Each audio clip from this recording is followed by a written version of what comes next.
আসসালামু আলাইকুম। এটা হচ্ছে আমাদের পেঁয়াজের জমি। তো এই জমিটাতে আজকে প্রথম ১৫ দিন পর প্রথমবারের মতো কীটনাশক স্প্রে করব। তো স্প্রের ক্ষেত্রে আমরা কি স্প্রে করব সেটা তো বলবোই, কেন স্প্রে করব। প্রথমত এই পাতাটা অতটা কার্যকরী না পেঁয়াজের এখন। পেঁয়াজের কার্যকরী পাতা হচ্ছে এই যে কুশিট পাতাটা দেখতে পাচ্ছেন, এই পাতাটা হচ্ছে সবচেয়ে কার্যকরী। তো এইটাকে এখন সুরক্ষা দিতে হবে, পেঁয়াজের কুশিট যেন কোনো ধরনের মাথাতে লাল না হয়, পেঁয়াজের পাতা যেন হেলে না পড়ে। এই ধরনের সমস্যা দূরীকরণের জন্য আজকে আমরা প্রথমত ব্যবহার করছি হচ্ছে Amistar top, purple blush, lead blight. পাতার সুরক্ষার জন্য আমরা অ্যামিস্টার টপ ব্যবহার করছি।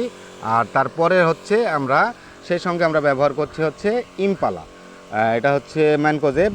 তো এই দুইটা একসঙ্গে দিয়ে আমরা ঠিক এইভাবে সুন্দরভাবে প্রতিটি পেঁয়াজের গাছে যেন পড়ে এবং সুন্দরভাবে স্প্রে হয়, এভাবে আমরা আজকে স্প্রে করে দিচ্ছি। তো পেঁয়াজের প্রথম স্প্রেতে আপনারা এই স্প্রেটা করতে পারেন, আশা করছি উপকৃত হবেন।